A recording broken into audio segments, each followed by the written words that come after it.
Hey there movie fans, I'm John Andersen, and in leading up to the release of Spider-Man Homecoming this July, let's take a look back at every Spider-Man film, starting with... I consider Sam Raimi Spider-Man to be the best of the three comic book movies from the late 90s and early 2000s that reinvigorated the comic book genre after Batman and Robin seemingly killed it, and laid the groundwork for the current superhero craze. We all know the story by now. Peter Parker was bit by a radioactive spider, and struggles to balance both transitioning into adulthood while being a superhero. Tobey Maguire plays Peter Parker, who, yes, doesn't exactly look like a high school student, but then again the cast as a whole, including extras, don't exactly look high school age, and that's why it never really bothered me. He played a nerdy and extremely awkward version of Parker that made some of his scenes really cringeworthy, but I think the fact that some of these scenes were so hard to watch was justified because of the way he was portraying this character. It's been argued that Maguire's portrayal of Spider-Man wasn't quippy enough, and in rewatching the film, there's never really a moment that I felt like a one-liner was missing, but there were a few times that his delivery on some lines were a little deadpanned. It's you who's out, Gobby.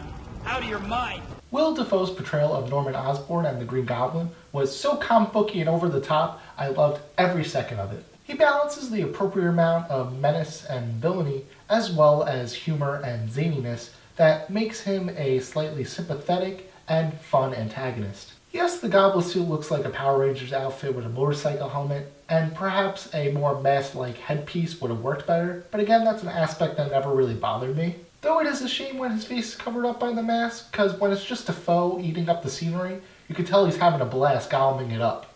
The board members. You killed them. We killed them. We? Master's my friend. You don't have any friends. Nobody likes you. Not listening. Not listening. There's no denying that Kirsten Dunst's Mary Jane is your typical damsel in distress, but I'll argue she's given a fairly good character arc in discovering who she truly wants to be with by the end of the film, showing some character growth. The other supporting characters like James Franco's Harry Osborn, Rosemary Harris's Aunt May, and the irreplaceable J.K. Simmons as J. Jonah Jameson are at the forefront, but in the few scenes that they are in, they're great and well established for future installments. Majority of the visual effects still holds up 15 years later, but there are a few instances that look like a PlayStation 1 graphic. However, they don't distract that much from the overall film.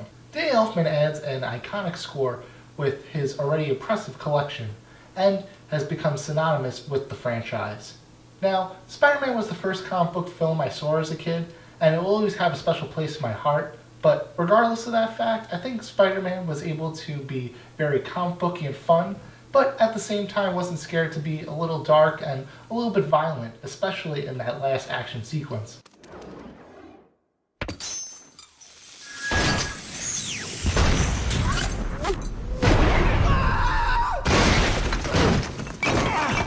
Spider-Man, in my opinion, essentially created the blueprint for the tone of what would become the Marvel Cinematic Universe, and for that and many other reasons, that's why Spider-Man is a really, really good movie.